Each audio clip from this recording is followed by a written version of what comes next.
മലിനത നമ്മുടെ ഇടയിൽ ഉണ്ടെങ്കിൽ ദൈവത്തിന് നമ്മുടെ ഇടയിൽ പ്രവർത്തിക്കുവാനായിട്ട് തടസ്സമാണ്.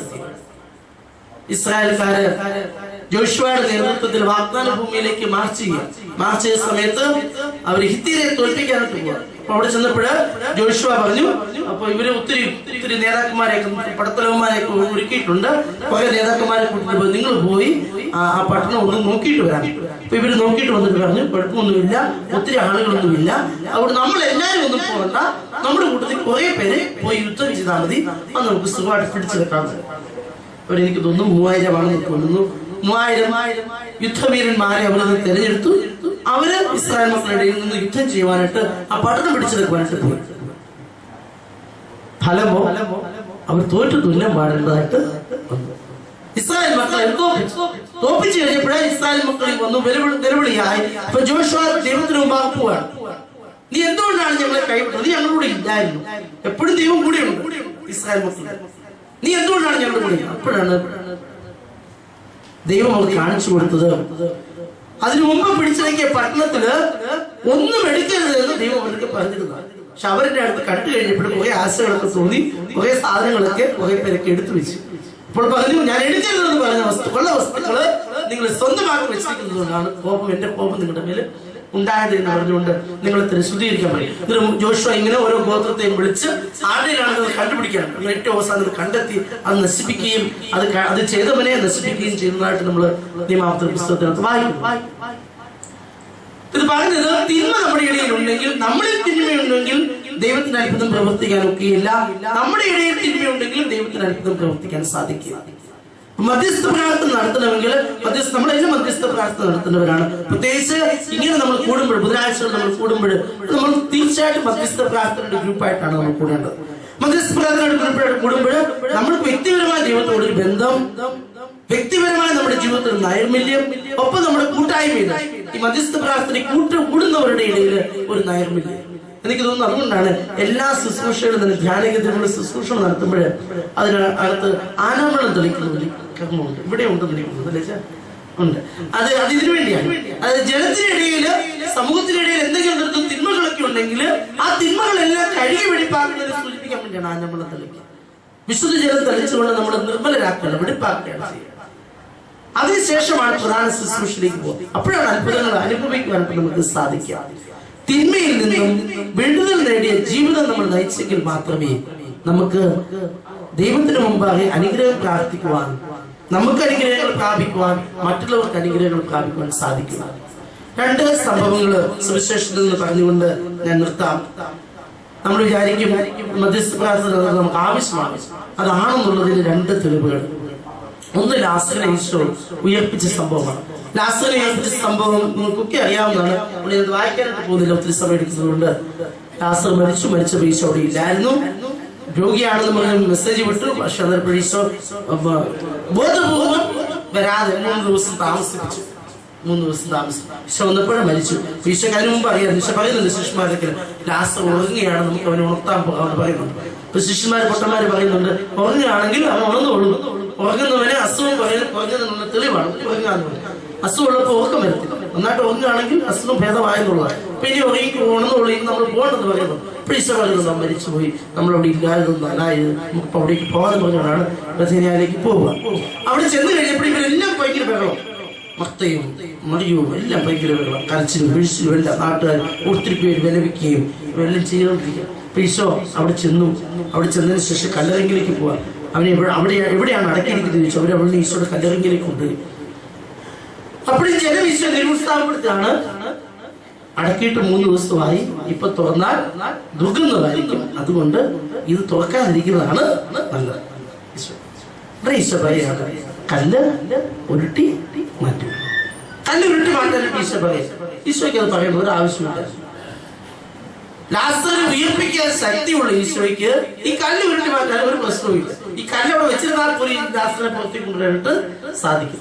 പക്ഷെ ഈശോ ആഗ്രഹിക്കുന്നത് നമ്മുടെ എല്ലാം പങ്കാളിത്തം, മാധ്യസ്ഥം, അനുഗ്രഹം പ്രാപിക്കാൻ നമ്മളൊക്കെ നിമിത്തമായിട്ട് തീരുമാനിക്കും. അതുകൊണ്ട് അവിടെ കൂടി ഇന്നോട് ഈശോ പറയാം, കല്ല് ഉരുട്ടി മാറ്റി. അവർ ഉരുട്ടി മാറ്റിട്ട് ഈശോ അവിടെ നിന്നൊരു പ്രാർത്ഥിക്കണം. ഈശോയുടെ പ്രാർത്ഥന നമുക്ക് മോഡലായിട്ടുള്ള ഒരു പ്രാർത്ഥനയാണ്. എന്റെ പിതാവേ, നീ എന്റെ പ്രാർത്ഥന കേട്ടതിനാൽ ഞാൻ നിന്നെ മഹത്വപ്പെടുത്തുന്നു. ഉയർപ്പിക്കുന്നതിന് മുമ്പാണ് ഈശോ പറയുക, എന്റെ പ്രാർത്ഥന നീ കേട്ടതിനാൽ നിന്നെ ഞാൻ മഹത്വപ്പെടുത്തുന്നു. ഈശോ പറയണം, ഇതാണ് വിശ്വാസത്തിലുള്ള പ്രാർത്ഥന. നമ്മൾ പ്രാർത്ഥിക്കുന്ന കാര്യങ്ങൾ ലഭിച്ചു എന്നുള്ള ഉറപ്പോട് കൂടിയുള്ള പ്രാർത്ഥന. ഈശോ പറയാം, ലാസറേ പുറത്തു വരും. പുറത്തു വന്നപ്പോഴും അവന്റെ കൈകളും കാലുകളും ബന്ധിച്ചിരുന്നെന്നാണ് സുവിശേഷം രേഖപ്പെടുത്തിയിരിക്കുക. അതും ചെയ്യേണ്ട കാര്യമൊന്നുമില്ലായിരുന്നു ഈശോയ്ക്ക്. ഉയർപ്പിച്ചപ്പോൾ തന്നെ ഇതൊക്കെ പൊട്ടിച്ചിട്ട് വരുത്താമായിരുന്നു ലാസർ. പക്ഷെ അത് ഈശോ പേർപ്പസ്ഫുള്ളി ചെയ്തതാണ്, ബോധപൂർവ്വം ചെയ്യാം. അന്ന് ഈശോ ജനക്കൂട്ടത്തിനൊക്കെ പറയണം, അവന് കെട്ടുകൾ അഴിക്കുവിൻ, അവൻ പോകട്ടെ. രണ്ട് കാര്യങ്ങൾ ജനത്തെ കൊണ്ട് ഈശോ ചെയ്യിക്കുന്നുണ്ട്. കല്ലുരുട്ടി മാറ്റാനും കെട്ടുകൾ അഴിക്കാനും. രണ്ടും പ്രതികാരമുള്ള മാറ്റാം. രണ്ടും നമ്മൾ മറ്റുള്ളവരുടെ ജീവിതത്തിൽ അനുഗ്രഹമായി തീരണമെന്ന് ഈശോ ആഗ്രഹിക്കുന്നുണ്ട്. മറ്റുള്ളവർക്ക് അനുഗ്രഹം പ്രാപിക്കാൻ നമ്മൾ വഴികളായി തീരണമെന്നുള്ള മെസ്സേജാണ് ഈശോ നമുക്ക് നൽകുക. ലാസറിന് മരിച്ചവനാണ്, ദുർഗന്ധമുള്ളവനാണ്, കുറവുകളുള്ളവനാണ്. അതുകൊണ്ട് അവന്റെ അടുക്കലേക്ക് പോകാൻ നമ്മൾ ആരും തയ്യാറാവില്ല. നമ്മൾ അങ്ങനെയാണ് കുറെ പേരെല്ലാം മാറ്റുന്നത്. നമ്മൾ ചിലർക്ക് വേണ്ടി പ്രാർത്ഥിക്കാൻ പോകും, അതൊന്നും വേണ്ട. ചിലർക്ക് വേണ്ടി പ്രാർത്ഥിക്കേണ്ട. കൊലയാളികൾക്ക് വേണ്ടി, മദ്യപന്മാർക്ക് വേണ്ടി, അല്ലെങ്കിൽ തെറ്റായിട്ടുള്ള ജീവിതം നയിക്കുന്നവർക്ക് വേണ്ടി ഒക്കെ പ്രാർത്ഥിക്കുന്നത് നമുക്കൊരു മടിയാണ്. നമുക്ക് നമ്മുടെ ആവശ്യങ്ങളുണ്ട്, സമൂഹത്തിന് നമ്മുടെ സ്വന്തക്കാരുടെ ആവശ്യങ്ങളുണ്ട്. പിന്നെ ഇതൊക്കെ വേണ്ടി നമ്മൾ പ്രാർത്ഥിക്കണം. ഈശോയെ നമ്മൾ ചെയ്യണം. മറ്റുള്ളവരുടെ ജീവിതത്തിൽ തടസ്സങ്ങൾ മാറിപ്പോകാനായിട്ട് കല്ല് തടസ്സമാണ്. ലാസറിന്റെ ജീവിതത്തിലേക്ക്, പുതിയ ജീവിതത്തിലേക്ക്, മരണത്തിൽ നിന്ന് ജീവനിലേക്ക് കടന്നു വരുന്ന തടസ്സമാണ്. ആ തടസ്സം മാറ്റിക്കൊടുക്കുവാനായിട്ട് നമുക്ക് ഓരോരുത്തർക്കും ബാധ്യതയുണ്ട്, കടമയുണ്ട്, ഉത്തരവാദിത്തമുണ്ട്. ഈശോ ഓർപ്പിക്കാം. ഇനി അതിനുശേഷം കെട്ടുകൾ അഴിക്കുവാൻ അവൻ പോകട്ടെ എന്ന് ഈശോ ചെയ്യിച്ചെന്തിനാണെന്നറിയോ? കെട്ടുകൾ ഭൂതകാലത്ത്, പഴയ കാലമാണ്. പഴയ കാലത്തെ ഓർപ്പിക്കാം. നമ്മളും അങ്ങനെയാണ്. ഒരു മനുഷ്യന് നന്മയിലേക്ക് വന്നു കഴിഞ്ഞാൽ സ്വീകരിക്കാനായിട്ട് ബുദ്ധിമുട്ട്, അംഗീകരിക്കാനായിട്ട് ബുദ്ധിമുട്ടാണ്. നവീകരണ പ്രസ്ഥാനങ്ങളിലൊക്കെ പങ്കെടുത്തുകൊണ്ട് ധ്യാനങ്ങളൊക്കെ സംബന്ധിച്ച് നല്ല ജീവിതത്തിലേക്ക് കടന്നു വരുന്ന നമ്മൾ വിളിക്കുന്ന സോക്കോള് പാപികൾ, മഹാപാപികള്, അവരെ സ്വീകരിക്കുവാനും അവരുടെ പുതിയ ജീവിതത്തിൽ അവർക്ക് സപ്പോർട്ട് കൊടുക്കുവാനും നമുക്ക് ഒരുപക്ഷെ മടി കാണും. അത് ഈശോ പറയുന്നത്, കെട്ടുകളഴിക്കുവിൻ, അവൻ പുതിയ ജീവിതത്തിലേക്ക് പോകട്ടെ. അവന്റെ പഴയ ജീവിതമൊക്കെ നിങ്ങൾ അഴിച്ചുവിടെ, ഇനി നിങ്ങൾ അതൊന്നും പറയണ്ട, അവൻ പുതിയ ജീവിതത്തിലേക്ക് പോകട്ടെ. നമ്മൾ മധ്യസ്ഥ പ്രാർത്ഥന നടത്തേണ്ടവരാണ്. മറ്റുള്ളവരുടെ ജീവിതത്തിൽ അനുഗ്രഹമായിട്ട് തീരേണ്ടവരാണ്. നല്ല സമരിയാക്കാരുടെ ഉമ്മയിൽ വിശ്വസം തന്നെയാണ്. നല്ല സമരിയാക്കാരുടെ ഉമ്മയിൽ എനിക്ക് തോന്നുന്നു, ഞാൻ ഈ ശിഷ്യന്മാര് എന്തുകൊണ്ട് ഈശോടൊക്കെ മാധ്യസ്ഥം പ്രാർത്ഥിച്ചില്ല എന്നുള്ളൊരു ചോദ്യം എടുക്കുന്നു. ഒരുങ്ങിയപ്പോൾ എന്തുകൊണ്ടാണ് ശിഷ്യന്മാർ ഈശോടൊക്കെ മാധ്യസ്ഥതയും പ്രാർത്ഥിക്കണം? ശിഷ്യന്മാരുടെ മാധ്യസ്ഥം ഒത്തിരി അനുഗ്രഹങ്ങളൊന്നും കിട്ടിയില്ലല്ലോ, എന്ത് പറ്റിയെന്ന് ചോദിക്കും. അപ്പോൾ ഈ നല്ല സമരിയാക്കാരുടെ ഉമ്മ എന്റെ മനസ്സിലേക്ക് വന്നു. ഞാൻ അതെടുത്ത് വായിച്ചു നോക്കിയപ്പോഴേ അതിനകത്ത് നോക്കി ലേവായനും പുരോഹിതനും അവർ രണ്ടുപേരും ദൈവത്തിന്റെ അടുത്ത മനുഷ്യർ. പുരോഹിതനാണ് ഏറ്റവും അടുത്ത ആള്, രണ്ടാമത്തെ ദേവാലയ ശുശ്രൂഷി.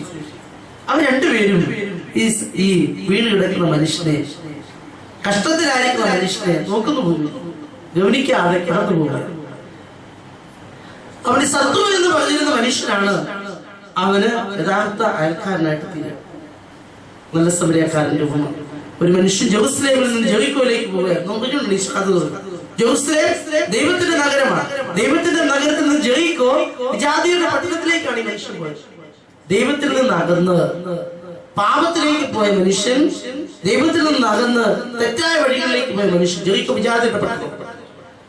അങ്ങനെ പോയ മനുഷ്യൻ എന്താ സംഭവിക്കുക? സ്വാഭാവികമായിട്ട് നമുക്കൊക്കെ അറിയാം, പാപത്തിന് അടിമപ്പെട്ട് കഴിഞ്ഞാൽ അവൻ മരിച്ചവരായിത്തീരും. കൊള്ളക്കാർ അവനെ ആക്രമിച്ചു എന്ന് പറയുന്നത് തിന്മയുടെ ശക്തികൾ അവനെ ആക്രമിച്ചു. തിന്മയുടെ ശക്തികൾ അവനെ ആക്രമിച്ച് കീഴ്പ്പെടുത്തിയപ്പോൾ അവൻ മരിച്ചവരെ പോലെയായി ആ വഴിവക്കിൽ അവൻ കിടക്കുകയാണ്. ദൂതപുത്രനെ പോലെ കടക്കേണ്ടിടത്തല്ല അവനിപ്പോ കിടക്കുക, കടക്കരുതാത്ത സ്ഥലത്താണ് അവൻ കിടക്കുക. അങ്ങനെ കിടക്കുന്നവരെ അന്വേഷിച്ച് അവന്റെ സമീപത്തോടുകൂടിയാണ് പുരോഹിതൻ പോകുന്നത്, ലേവായൻ പോകുന്നത്. ഇവർ രണ്ടുപേരും ചെയ്യാനായിട്ട് കടപ്പെട്ടതാണ്. ഇങ്ങനെ തെറ്റിപ്പോയതിനെ തിരികെ കൊണ്ടുവരിക, കുറവുകളുള്ളവന് വേണ്ടി പ്രാർത്ഥിക്കുക, കുറവുകളുള്ളവന്റെ കുറവ് പരിഹരിക്കുവാനായിട്ട് ചെയ്തു കൊടുക്കുക. അത് രണ്ടുപേരും മനസ്സിലാകുന്നില്ല. അവർ കടന്നുപോയ വഴിക്കാണ്, അവർ കടന്നുപോയതിനു ശേഷമാണ് സമരിയക്കാരൻ വരിക. സമരിയക്കാരെ ശത്രുപക്ഷത്ത് നിൽക്കുന്നവരാണ്. യഹൂദരും സമരിയക്കാരും തമ്മിൽ ശത്രുതയിലാണ്. അതിന് കാരണം യഹൂദ മതത്തിൽ നിന്ന് ഭിന്നിച്ചു പോയവരാണ് സമരിയക്കാർ. യഹൂദ മതത്തിൽ നിന്ന് വിജാതീയ സ്ത്രീകൾ വിവാഹം കഴിച്ച് അങ്ങനെ സമൂഹത്തിൽ പുറത്തായവരാണ് സമരിയക്കാർ. അതുകൊണ്ട് അവരോട് യഹൂദർക്ക് എല്ലാവരോടും വെറുപ്പാണ്. യഹൂദർക്ക് അവര് വലിയവരാണെന്നുള്ള ഭാവമുണ്ട്. മറ്റുള്ള ജനതകളും ദൈവത്താൽ തിരസ്കരിക്കപ്പെട്ടവരാണെന്നുള്ള ചിന്തയുണ്ട്. സമരിയക്കാരോട് പ്രത്യേകിച്ച് അവർക്ക് വെറുപ്പാണ്. അതുകൊണ്ട് തീണ്ടലുണ്ട് സമരിയക്കാർ. അതുകൊണ്ടാണ് സമരിയക്കാർ സ്ത്രീ ഈശോടൊക്കെ ചോദിക്കുക, ഞാൻ കോരിയ വെള്ളം തൊട്ടാൽ നിനക്ക് തീണ്ടലില്ലേ? നമ്മൾ പാട്ടിനകത്തുണ്ട്, ഞാൻ കോരുന്ന വെള്ളം നീ കുടിക്കുമോന്നാണ്, യഹൂദനായി നീ കുടിക്കുമോന്നാണ് സമരിയക്കാർ സ്ത്രീ ചോദിക്കുക. ഈ സമയക്കാരെയാണ് വീണ് കിടക്കുന്ന, മുറിവേറ്റ് കിടക്കുന്ന, അർത്ഥപ്രാണനായിട്ട് കിടക്കുന്ന മനുഷ്യന്റെ അടുക്കൽ ഇരുന്ന് ആ മനുഷ്യൻ തൈലം പൂശി മുറിവുകൾക്ക് എണ്ണ പകർന്ന് തന്റെ വാഹനത്തിന് പുറത്തു കയറ്റി സത്രത്തിൽ കൊണ്ടുചെന്ന് പരിചരിച്ചുകൊണ്ട് ജീവിതത്തിലേക്ക് മടക്കിക്കൊണ്ടുവരികയാണ്. മറ്റുള്ളവരെ, തെറ്റിപ്പോയവരെ നല്ല ജീവിതത്തിലേക്ക് മടക്കിക്കൊണ്ടുവരുവാൻ, ജീവനിലേക്ക് മടക്കിക്കൊണ്ടുവരുവാൻ നമുക്ക് ഓരോരുത്തർക്കും ഉത്തരവാദിത്വം. അതാണ് നമ്മുടെ മധ്യസ്ഥ പ്രാർത്ഥന. പ്രവൃത്തി കൊണ്ട് ചെയ്യുന്നതിനേക്കാൾ കൂടുതൽ പ്രാർത്ഥന കൊണ്ട് നമുക്ക് ചെയ്യുവാനായിട്ട് സാധിക്കും. തെറ്റിപ്പോയവരെ തിരികെ കൊണ്ടുവരുവാൻ പ്രവൃത്തി കൊണ്ടതിനേക്കാൾ പ്രാർത്ഥന കൊണ്ട് നമുക്ക് സാധിക്കും. ആഗോള മിഷന്റെ മധ്യസ്ഥ പ്രതിനിധിയാണ്. മിഷൻ എന്ന് പറയുന്നത് നമുക്കറിയാം, ഈശോയെ അറിയാത്തവർക്ക് ഈശോയെ പകർന്നു നൽകുന്നതാണ് മിഷൻ, ഈശോയെ കൊടുക്കുന്നതാണ് മിഷൻ. മിഷനറി എന്ന് പറഞ്ഞാൽ നമുക്കറിയാം, മറ്റു പല സ്ഥലങ്ങളിൽ ഈശോയെ കേട്ടിട്ടില്ലാത്ത സ്ഥലങ്ങളിൽ പോയി ഈശോയെ പ്രസംഗിച്ച് ഈശോയെ കാണിച്ചു കൊടുക്കുന്നവരാണ് മിഷനറി. ഈ കൊച്ചു പുണ്യവതി എത്ര പേരോട് ഈശോയെ പറ്റി സംസാരിച്ചിട്ടുണ്ട്, എത്ര പേരെ ഈശോയിലേക്ക് കൂട്ടിക്കൊണ്ടു വന്നിട്ടുണ്ട് തന്റെ പ്രവർത്തനം വഴിയാണ്. ആരെയും തന്റെ പ്രവർത്തനം വഴിയോ പ്രസംഗം വഴിയോ കൊച്ചുപുണ്യവതി ക്രിസ്ത്യാനിയാക്കിയിട്ടില്ല. ആരെയും. അതിന് കാരണം ഈ കന്യാസ്ത്രീക്ക് കുഞ്ഞുനാൾ മുതലേ രോഗമായിരുന്നതുകൊണ്ട് എപ്പോഴും കടക്കയിൽ തന്നെയായിരുന്നു കന്യാസ്ത്രീ കഴിച്ചിട്ടുണ്ട്. മഠത്തിന് പോകത്തിന് കന്യാസ്ത്രീ പോയിട്ടില്ല. കുഞ്ഞുനാളിലെ കന്യാസ്ത്രീയാകുവാനായിട്ട് മാർപ്പാപ്പയിൽ നിന്ന് പ്രത്യേകമായ അനുവാദം വാങ്ങിച്ചോളാണ് കൊച്ചുപുണ്യവതി. അപ്പനുമായിട്ട് പോയാണ് ഇപ്പൊ അനുവാദം വാങ്ങിച്ചിട്ടുള്ളത്. സന്യാസിയാകുവാനുള്ള തീവ്രമായ ആഗ്രഹം. അങ്ങനെ മഠത്തിൽ അവർക്ക് ഒതുങ്ങിക്കഴിഞ്ഞ ഈ കന്യാസ്ത്രീ ആഗോള മിഷന്റെ മധ്യസ്ഥയായി തീരാനുള്ള കാരണം പ്രാർത്ഥന വഴി അവൾ അനേകം ആത്മാക്കളെ ഈശോയ്ക്ക് വേണ്ടി നേടിയതാണ്. മധ്യസ്ഥ പ്രാർത്ഥന മറ്റുള്ളവരെ ഈശോയ്ക്ക് വേണ്ടി നേടുകയാണ്, മറ്റുള്ളവരുടെ ജീവിതത്തില് ഈശോയെ കൊടുക്കുകയാണ്. ഞാൻ നിർത്തുകയാണ്. ഇന്ന് ഞാൻ നിങ്ങളോട് പറയുവാൻ ഉദ്ദേശിച്ച കാര്യങ്ങൾ, ഒന്ന്, നാം എല്ലാവരും മധ്യസ്ഥം വഹിക്കുവാനായിട്ട് കടപ്പെട്ടവരാണുള്ളത്. നാം എല്ലാവരും ഈശോയുടെ ശിഷ്യന്മാരാണ്, ഈശോയുടെ മുമ്പിൽ മധ്യസ്ഥം വഹിക്കുവാനായിട്ട് കടപ്പെട്ടവരാണ്. രണ്ടാമത് ഞാൻ പറയാൻ ഉദ്ദേശിച്ച കാര്യം, നമ്മൾ ഓരോരുത്തരും മധ്യസ്ഥം പ്രാർത്ഥിക്കുമ്പോൾ തീർച്ചയായിട്ടും പോയേക്ക് നടക്കും. പക്ഷെ അതിനേക്കാൾ ശക്തി കൂട്ടായിട്ടുള്ള മധ്യസ്ഥ പ്രാർത്ഥന. ഒന്നിച്ചു ചേർന്ന് നമ്മൾ മധ്യസ്ഥം പ്രാർത്ഥിച്ചാൽ ദൈവം നമ്മുടെ മധ്യസ്ഥ പ്രാർത്ഥനയ്ക്ക് ഉത്തരമാണ്. മൂന്നാമത് ഞാൻ നിങ്ങളോട് പങ്കുവയ്ക്കുവാനായിട്ട് ആഗ്രഹിച്ച കാര്യം, മധ്യസ്ഥ പ്രാർത്ഥന ഫലം ചൂടാതെ പോയ സന്ദർഭങ്ങൾ ഏതെല്ലാമാണെന്ന് തിരുവചനത്തിലൂടെ നിങ്ങളെ ഓർമ്മിപ്പിക്കുവാനായിട്ടാണ് ഞാൻ ശ്രമിച്ചത്. അതിനകത്ത് സ്വാർത്ഥത തിങ്ങിയ പ്രാർത്ഥനകളൊക്കെ നിരസിക്കുന്നു. മറ്റുള്ളവർക്ക് ദോഷകരമായിട്ട് തീരണമെന്നുള്ള രീതിയിലുള്ള പ്രാർത്ഥനകളൊക്കെ നിരസിക്കുന്നു. ദൈവം നമ്മളിൽ നിന്ന് ആഗ്രഹിക്കുന്നത് നമ്മൾ മധ്യസ്ഥം പ്രാർത്ഥിക്കുമ്പോൾ എല്ലാവരുടെയും നന്മ ആഗ്രഹിച്ചുകൊണ്ട് പ്രാർത്ഥിക്കുക, എല്ലാവർക്കും നന്മ വേണമെന്ന് പ്രാർത്ഥിക്കുക. ദോഷമായിട്ട് ആർക്കൊന്നും വരാനായിട്ട് നമ്മൾ പ്രാർത്ഥിക്കരുത് എന്നാണ് അർത്ഥം. അങ്ങനെ പ്രാർത്ഥിച്ചാലേ നമ്മുടെ മധ്യസ്ഥ പ്രാർത്ഥന ഫലം ചൊല്ലുകയുള്ളൂ. ഈശോയുടെ ശിഷ്യരായതുകൊണ്ട്, ക്രിസ്ത്യാനി ശിഷ്യരായതുകൊണ്ട് നമുക്ക് ഓരോരുത്തർക്കും മധ്യസ്ഥ പ്രാർത്ഥനയ്ക്കുള്ള വിളി ഈശോ നൽകിയിട്ടുണ്ട്.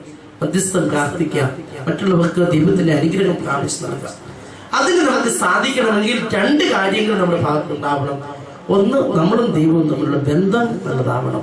ഞാനും ദൈവവും തമ്മിലുള്ള ബന്ധം സുദൃഢമാകുമ്പോൾ, അപ്പനും മകനും എന്നുള്ള ബന്ധമാകുമ്പോൾ എന്റെ മധ്യസ്ഥ പ്രാർത്ഥനയ്ക്ക് ദൈവത്തിന് മുമ്പിൽ വിലയുള്ളതായിട്ട് തീരും. ഞാൻ ദൈവത്തിന്റെ പ്രിയപ്പെട്ടവനായും ഞാൻ ദൈവത്തിന്റെ സ്നേഹിതനായിട്ട് തീരുമ്പോൾ ദൈവത്തിന്റെ മുമ്പിൽ എന്റെ പ്രാർത്ഥന ഫലദായകമായിട്ട് തീരും. രണ്ടാമത് നമ്മുടെ മധ്യസ്ഥ പ്രാർത്ഥന ഫലം ചൂടായിട്ട് രണ്ടാമതുള്ള കണ്ടീഷൻ, നമ്മുടെ ജീവിതത്തിലുള്ള കുറവുകള് മധ്യസ്ഥ പ്രാർത്ഥനയ്ക്ക് മുമ്പ് ദൈവത്തിന് മുമ്പാകെ ആത്മശോധന ചെയ്ത് കണ്ടെത്തി പശ്ചാത്താപത്തോട് ദൈവത്തിന് മുമ്പാകെ നിന്ന് ദൈവത്തോട് മാപ്പിരുന്ന് നമ്മളെ തന്നെ കഴുകി വിശദീകരിച്ചെങ്കിൽ മാത്രമേ നമ്മുടെ മധ്യസ്ഥ പ്രാർത്ഥന ഫലം ചൂടുകയുള്ളൂ. നമ്മുടെ മധ്യസ്ഥ പ്രാർത്ഥന ഫലം ചൂടാൻ രണ്ട് കണ്ടീഷൻസ്. ഒന്ന്, നമ്മൾ ദൈവം നമ്മളുടെ ബന്ധം.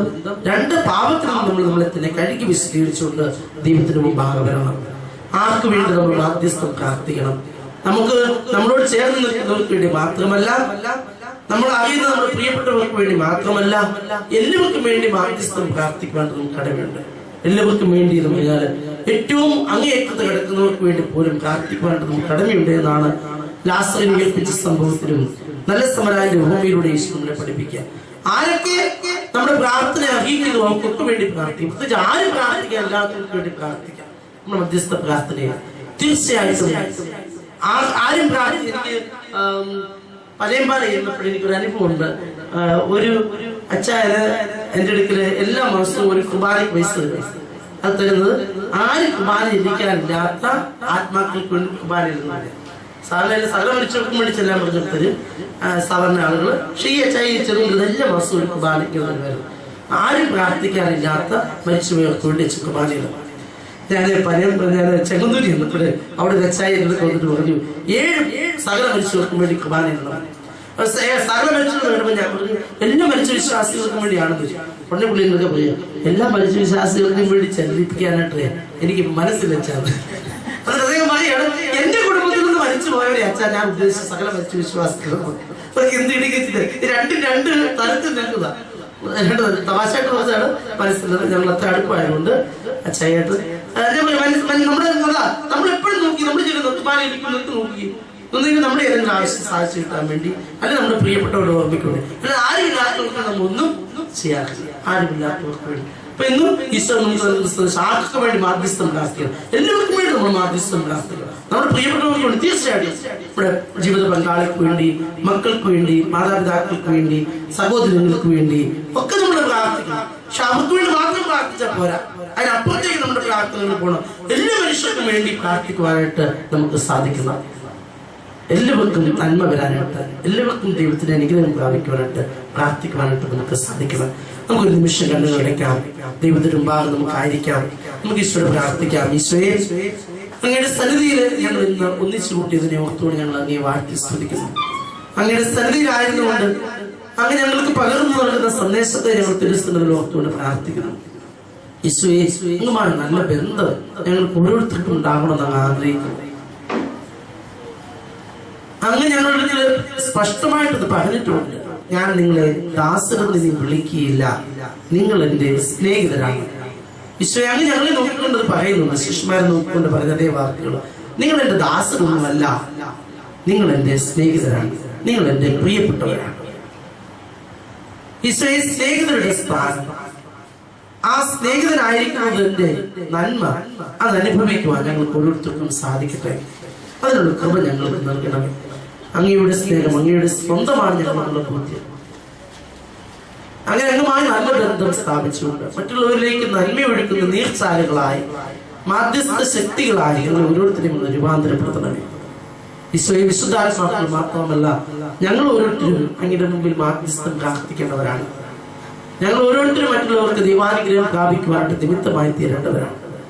ഈശോയെ, ഞങ്ങൾ ഒരുപക്ഷെ ഇവിടെ കൂടിയിരിക്കുമ്പോൾ ഞങ്ങളുടെ ആഗ്രഹങ്ങളും ഞങ്ങളുടെ അഭിലാഷങ്ങളും സാധിച്ചിട്ടുള്ളത് പ്രാർത്ഥിച്ചുകൊണ്ടായിരിക്കാം ഇതുവരെ വന്നിരുന്നത്. പക്ഷെ ഇന്ന് മുതൽ ഞങ്ങളുടെ പ്രാർത്ഥനയിൽ വ്യത്യാസം വരുത്തിയാണ്.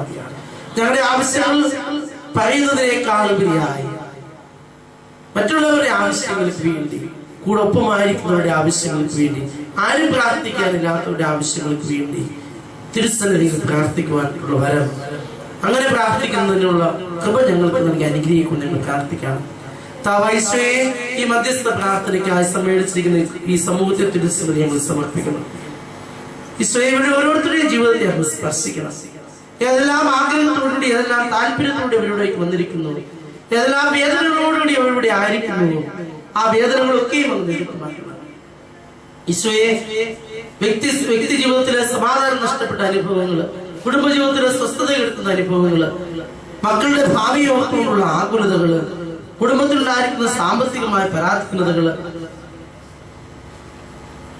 വ്യക്തി ജീവിതത്തിൽ സംഭവിച്ചു പോയ പിഴവുകള്, ഇങ്ങനെ പലതരത്തിൽ വേദനിക്കുന്ന അങ്ങയുടെ പ്രിയപ്പെട്ടവരായ ഇവർ ഓരോരുത്തരെയും അങ്ങ് കടാക്ഷിക്കണം. ഞങ്ങളെ ഓരോരുത്തരെയും അങ്ങ് സ്പർശിക്കണം. അങ്ങ് ഞങ്ങളോട് ഓരോരുത്തരോടും കൂടി ആയിരിക്കണം. ഓരോരുത്തരോടും കൂടി ആയിരുന്നുകൊണ്ട് ഞങ്ങൾ ആശ്വാസമായി തീരണമേ. സൗഖ്യം നൽകി ഞങ്ങളെ അനുഗ്രഹിക്കണമേ. മനസ്സിന് സമാധാനം നൽകി, സ്വസ്ഥത നൽകി, ശാന്തത നൽകി ഞങ്ങളെ അനുഗ്രഹിക്കണമേ. ഞങ്ങളുടെ ജീവിതത്തിലെ തിന്മയുടെ ശക്തികൾ മാറിപ്പോകുവാനായിട്ട് അങ്ങനെ കൃപ നൽകണമേ. ബന്ധനങ്ങളിൽ നിന്ന് ഞങ്ങളെ വിടുവിക്കണമേ.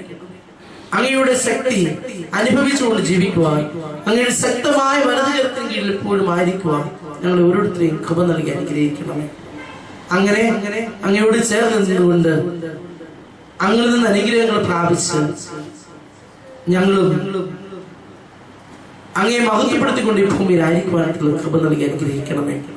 അമ്മേ മാതാവേ, അമ്മയുടെ തിരുനാൾ ദിവസം അമ്മ എപ്രകാരമാണ് ഞങ്ങൾക്ക് വേണ്ടി ദൈവം മാധ്യസ്ഥം വഹിക്കുന്നത് ഞങ്ങൾ ഓർക്കുന്നു. അമ്മയ്ക്ക് യാതൊരു സ്വാർത്ഥതയുമില്ല. അമ്മയുടെ അടുക്ക് ഞങ്ങൾ പറയുന്നതിന് മുമ്പ് അമ്മ ഞങ്ങൾക്ക് വേണ്ടി മാധ്യസ്ഥം പ്രാർത്ഥിച്ചുകൊണ്ട് നിലകൊള്ളുകയാണ്. ഞങ്ങളും അമ്മയുടെ മക്കളാണ്. അമ്മയെ പോലെ പ്രാർത്ഥിക്കേണ്ടവരാണ് ഞങ്ങൾ. മറ്റുള്ളവർക്ക് വേണ്ടി സ്വാർത്ഥതയില്ലാതെ പ്രാർത്ഥിക്കേണ്ടവര്, അമ്മയെ പോലെ മറ്റുള്ളവരുടെ ആവശ്യങ്ങൾ അവർ പറയാതെ തിരുക്കുമാരോട് പ്രാർത്ഥിക്കേണ്ടവര്. അമ്മ എപ്രകാരമുള്ള പ്രാർത്ഥനയുടെ ശൈലി അമ്മയുടെ മക്കളാ ഞങ്ങൾ ഓരോരുത്തർക്കും നൽകി അനുഗ്രഹിച്ചാലും സർവവിശുദ്ധരെ, സകല മരിച്ച വിശ്വാസികളെ, ദൈവത്തിനും നിരന്തരം മാധ്യസ്ഥം വഹിക്കുന്ന നിങ്ങളുടെ പ്രാർത്ഥനകളോട് എളിയവരായ സമരസഭയിലെ അംഗങ്ങളായ ഞങ്ങൾ ഓരോരുത്തരുടെയും മാധ്യസ്ഥ പ്രാർത്ഥനകൾ ഞങ്ങൾ ചേർത്ത് വയ്ക്കുന്നു. ദൈവത്തിൽ നിന്നും അനുഗ്രഹങ്ങൾ സമൃദ്ധമായി പ്രാർത്ഥിക്കുവാൻ ഞങ്ങൾക്കും ഇടയാക്കണമേ.